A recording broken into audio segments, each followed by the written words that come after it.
My name's Kim. I'm Drew. And this is I Have a Podcast. And we're here with Sylyns, my friend Zach Hodge, and I'm sorry, but I'm shit with names. Nikki Terror. There you go. Okay. And that's my Christian name. Okay. I'm really Zach the Ripper. Zach the Ripper. There we go. You met me before I was the Ripper. That's right. Long ago. 2013.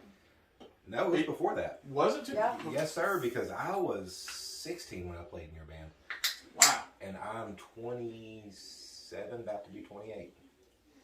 Okay. Yeah. Yeah, so you had a brown beard, and you played guitar and bass, and then I played bass, but that wasn't for, I couldn't even buy cigarettes.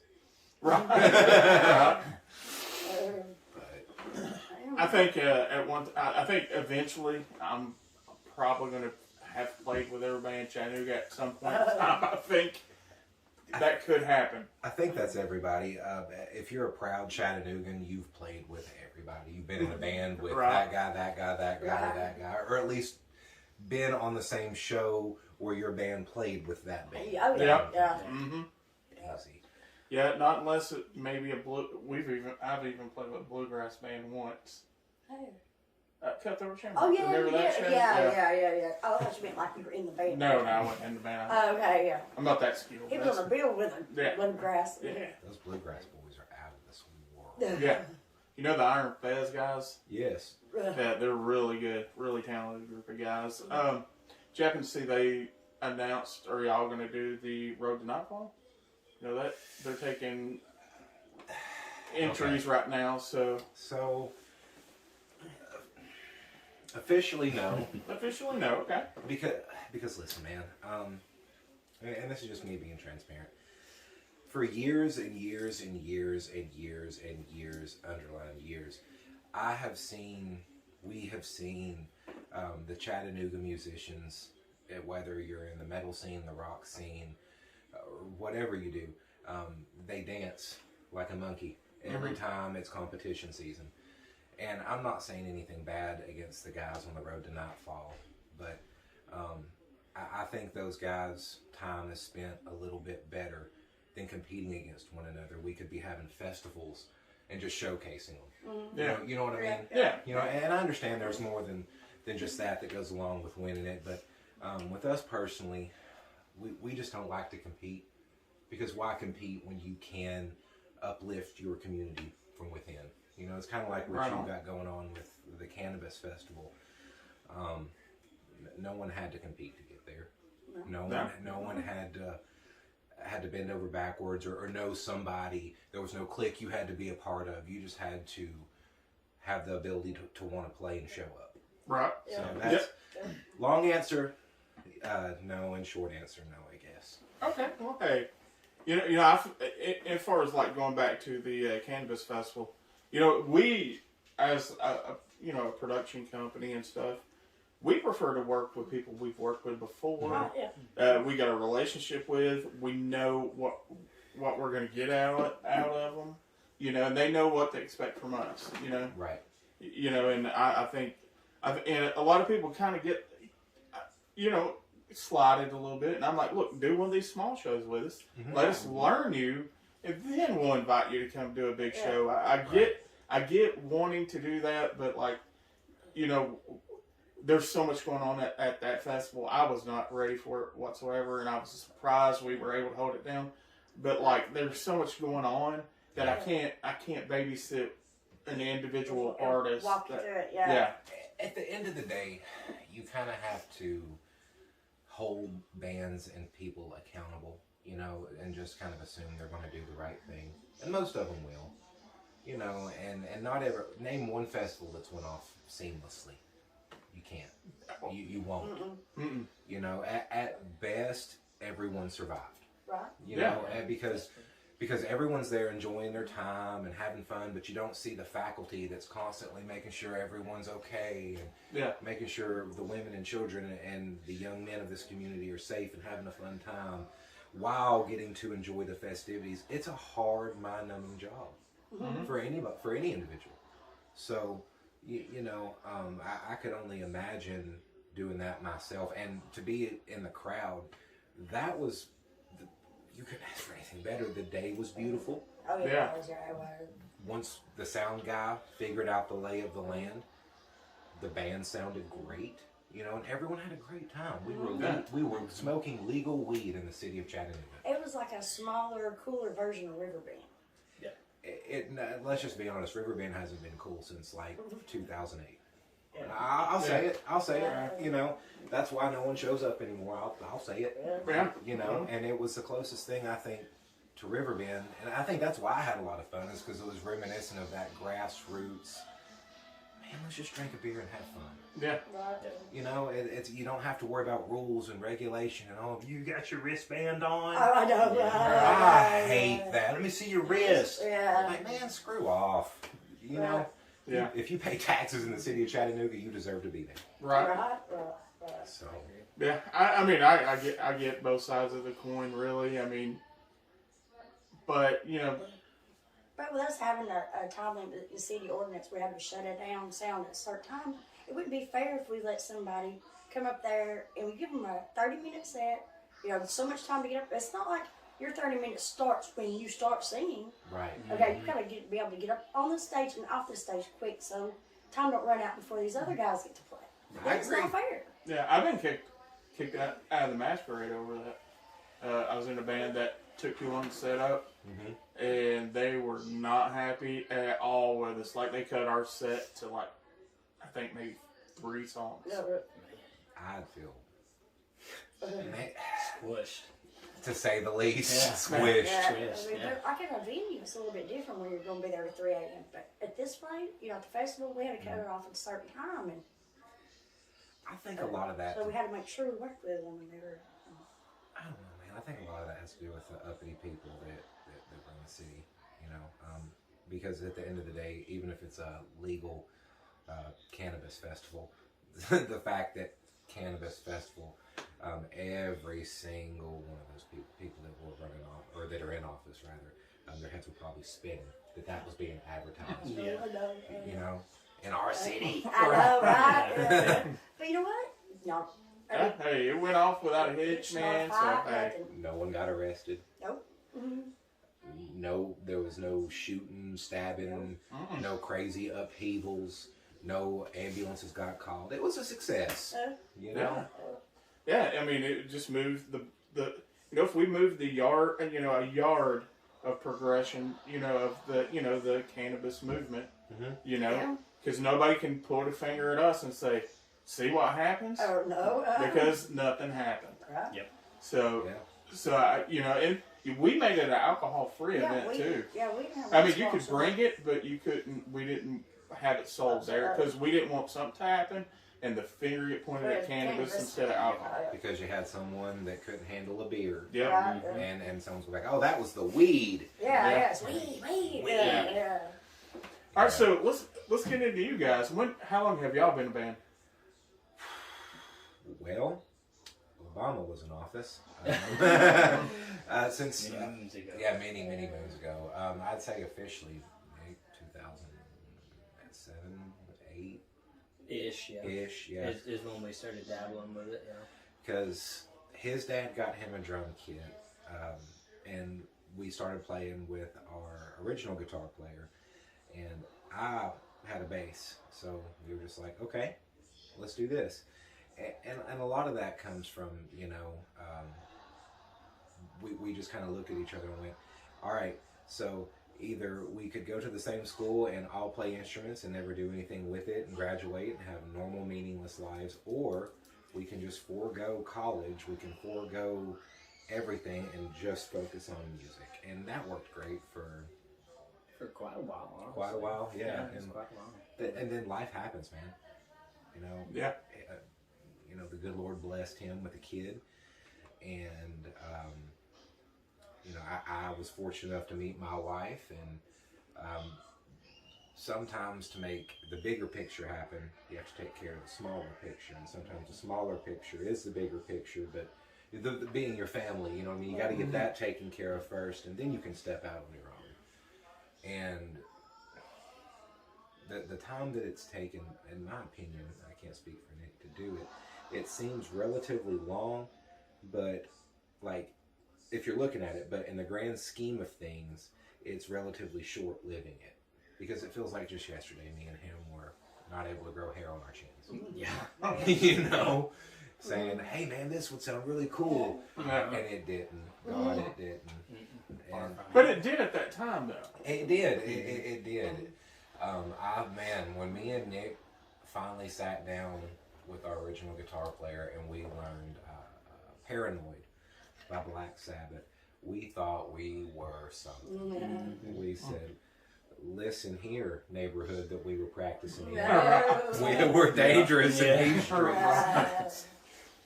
So, I mean, on and off, man. It's been years, but it's been the best experience in my life with the best friends of my life, doing something that I'm very fortunate. A lot of people give up, or just kind of fall by the wayside, and I'm very fortunate that I've been pretty consistent with the group of guys that I've been with, albeit on and off, but we're here now, and God, I couldn't imagine it doing with anyone else, or, you know what I mean? Like if the band just stopped today, Yeah.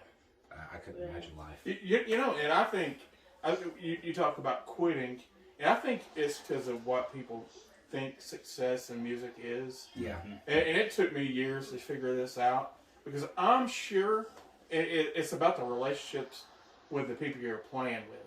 God, yes. And I think if you ask some of these bands that's been around 40, 50 years, would you trade all this success to go back to where you were, just having a good time, hanging out with your buddies, playing music? I bet a lot of them would. Yeah. Quite sure. Yeah. Yeah. And so I think that's what success really is.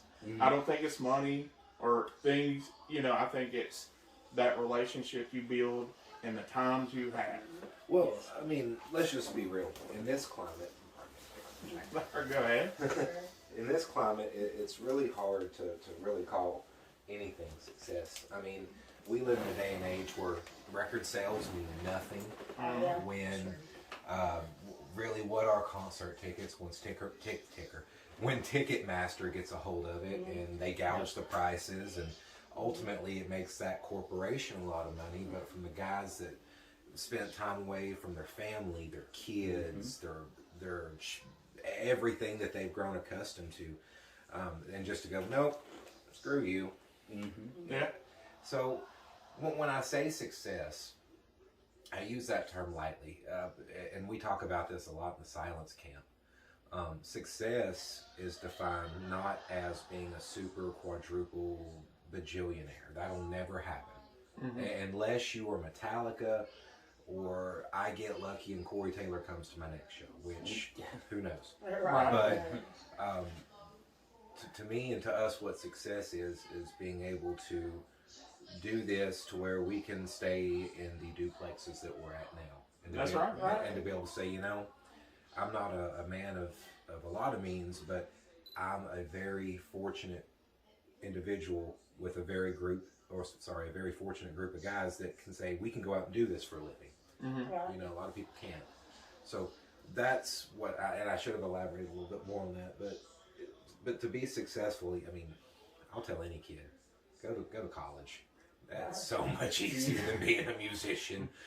Like, listen, kids, listen to your parents, please. Like, unless you really love this, and then do it, and I want you to do it, and I will come to your shows, all of them. Yes. But it is so much easier to be a doctor, a dentist. Hey, they make good money. It is really. I bet once you get in the music scene, and if you're really in it, I don't think you can get out of it. You can't. God, you can't. You can't, because you're not going to be happy. Exactly. Because I've had to take a break here and there because life happens, family and things. But I was lucky that he picked up where I had to slack off, and then we just each picked up, and then I come back. Well, and y'all are I think the good Lord blessed you too, because y'all are capable of running it like a family business. Like if you have a rough time, Drew can take Yeah, that's why I have you. You know, and if Drew's having a hard time, you can take over, and that's a beautiful thing. Yeah. In my Yeah, opinion. yeah. I mean, And we work really yeah, well and together. that's what. Yeah, when you share a room with somebody for I don't know how many years. They Yeah. kind of get close. You know what's Yeah. going to happen when Yeah. what the other one's going to do. Yeah, and we get this every once in a while because Jeff from Rustic Rain. Rustic Rain's like, how long have y'all been together? I was like, about 45 years. And he's like, what? Yeah, 45 years. Oh, Jeff, he's a really good friend of mine. You know, it's weird. You know, the older you get, you don't really make many like lifelong friends because everyone else seems like they're an acquaintance. Yeah. You know, they just come and go. But we unofficially started recording at Rock Scene. You know, we're working on an EP. At the time of this recording, it's not finished. It's almost finished, but you know, those dudes really took us in, and the name of the game in this business is in and out when it comes to production. Mm-hmm. You know, you go to a studio, give me your money, give me something that's passable, I'll engineer the crap out of it, you're out of here, in and out. Yep. With them, that's not the case, you know. Wallen, you know, the guitar player for Rustic Rain, and Jeff, both just him and Chris. Jeff and Chris are just phenomenal people. They really took us in, and they care. You know, they're like, dude, Chris will sit there like this for hours just with the headphones on, looking at the sound levels and going, I'm gonna scoop that up. You know, so and to find that locally and their setup. Have you seen their setup? I've just seen video. I haven't been down there. Oh God, dude! Like you It's talking really well about? put together. Is it? Okay. Yeah. Like the fact that he doesn't have like a business license, and everyone isn't going to record there, really surprises me because they have it. I mean, if you are real particular about your guitar tone or your drum tone or the atmosphere that you record in, they can accommodate anything. And you know, for what they offer, when you go to record with them, they capture full 360 video. So if you wanted to release a mockumentary or a documentary about the whole series, you know, of you getting there, recording, maybe some behind the scenes stuff, they can facilitate that. So for what you get an EP, you get an awesome experience, a comfortable atmosphere, behind the scenes video. There's no place in town that's offering that. Even offering that or offering that for what they're offering it for. So go to Rock Scene Studios. That's the place y'all. Yeah, That's 2 podcasts in a row. Right, Yeah. yeah. That's got to be saying something Yeah. It about, does, yeah. about the spot. Yeah. I mean, it does. Yeah, I've heard your name over and over again. Yeah. Rock Scene, okay. Yeah, they're good people. But yeah, that's just kind of what we've been up to. We shot a video. Who'd you use that with that? It was our buddy Brandon. Sutton? Sutton. Yes. Yeah. Very good dude. Him and his wife are 2 beautiful people. They accommodated us just like Rock Scene did. Very personable people. And they really care. You know, it's not like when they shoot the video, it's done. He's constantly messaging, hey dude, I got this idea, or hey man, I want to do this, or how does this sound? He is a creative force. So I think that those 2 companies are going to be very valuable assets in the Chattanooga music scene. Awesome. Right, yeah. Awesome, man. That's So, Yeah, and if, when your video gets done or something, send it to us. you know I will. Because after every podcast, we put like 3. we got 3 today. Who were the 3? We got OkiTurbo. Monoliths? Monoliths. And Put you on the spot, didn't yes, I? you did. Wait a minute, who is it? Hold on. I'll have to come back. Okay. Come back. We'll come back to you. Or Come back. We'll put a pin in it. We'll come back to you. those are literally all the homies. OkiTurbo, then Abraham from Monoliths. Man, Abraham, he's a good guitar player. Yeah. He's an excellent person too. And same from the guys from OkiTurbo. They do not look like they would like this type of music, but they are about it. And OkiTurbo, I want it to be official. You have something I want. I want that title belt. Oh, well, I don't. Okay? Okay, so whenever you're ready, Yeah. I would like you to defend it. Right. I would like our rematch. Those are good dudes. Like No, they're great dudes. we go back with it. Like they had a band I used to book a while back ago, Moon Hollow. Oh, Moon By Hollow. that Yes, name. what their name was. So is that like a side project? No, it just kind of they They changed added the name. Patrick's brother on bass. Okay. Because before Will and Parker went back and forth on bass and keys, Right. and so then they added Patrick's brother on bass, and just changed the name. They're a little harder. They play a little bit harder than what they used to. They were a little more kind of more jam bandish. I got like a awesome psychedelic jam band meets the Doors kind of, and I really like their sound. And seeing them live is always a good time too. I think that they have a really tight rhythm section, and I think that their keys are really on point too. I mean, it's really reminiscent of like that stoner '70s era. Yeah. You know, and he really just is on Yeah. it. So And they're just a good group of guys. they are, man. They're fun. Their They're following's fun. they don't take themselves too seriously. You can have a good time with them, and that's the biggest thing, you know. Is at best every metal band, rock band, punk band, we're all mediocre at best. We shouldn't take ourselves seriously. Yeah, I mean, Have a good time. I think there's that much difference between most bands in town. You're right. Yeah. I mean, maybe that much difference. I mean, I've probably seen that over 1,000 local shows, easy. And I think everybody's in a different spot in their musical journey. Right. Yeah. But- It's a journey. But I do think there's not much from the top end to the bottom end, maybe that much. Yeah. You know, and then there's points of being a musician that a lot of people don't get. They don't get you're a salesman too. Yeah. Yeah. You got to be a salesman. The very talented guys, I'm like, wow, they get no opportunities. And then I'm around them a little bit and I talk to them. I'm like, oh, they sit in the corner. Yeah. I mean, I get it, but you got to have. I mean, that's why you put that guy in your band or whatever. Yeah.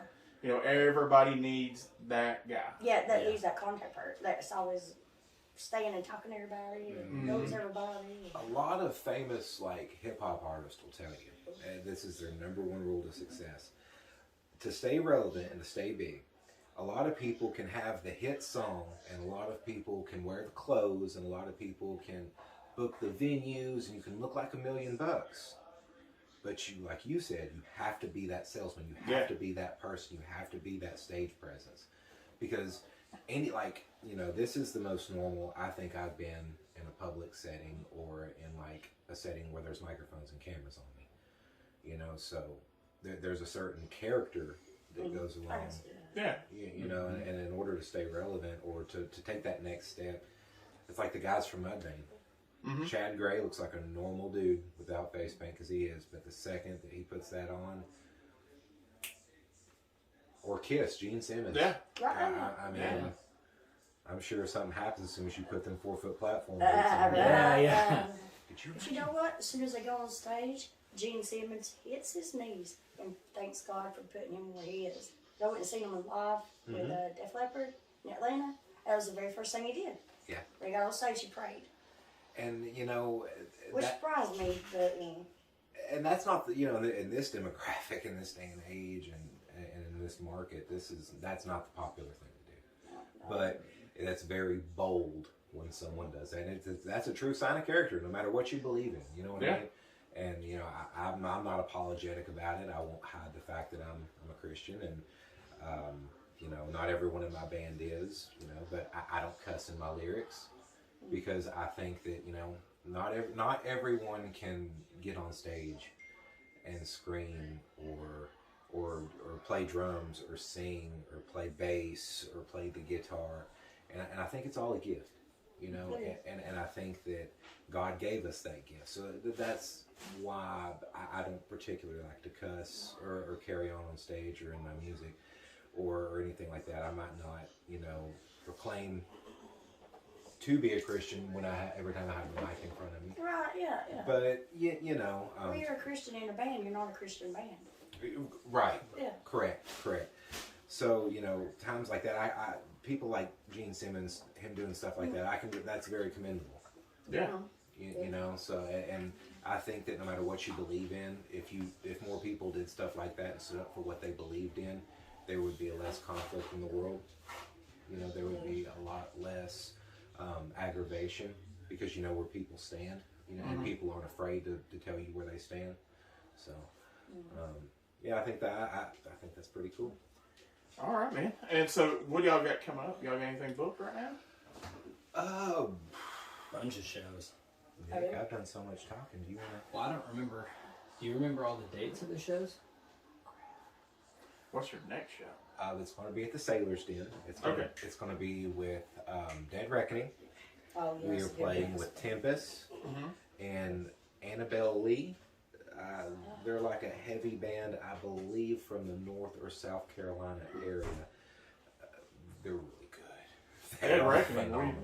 We've seen them. They're real good. Yeah, they're very good. Yeah. So, fun fact: when y'all seen them at Ziggy's was the last time we opened for them. Oh, okay. That was that same show. Right. And they are really cool dudes. They are. Yeah. They're awesome. They're from Columbus, Georgia. Okay. Yeah. I follow them a lot on Facebook, and I've seen them.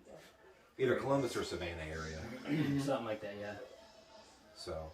Yeah, they're great guys. First Tempest, Yeah, got a Tempest shirt on. Tempest shirt on. I'm at Homebrew Printing.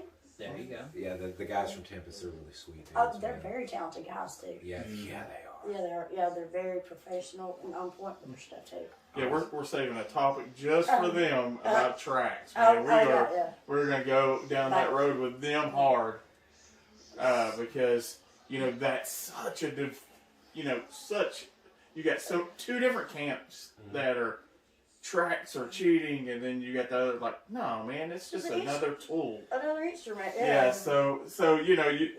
Yeah. But we're gonna try to. Yeah, that's gonna be an episode there all in itself. So we're gonna go.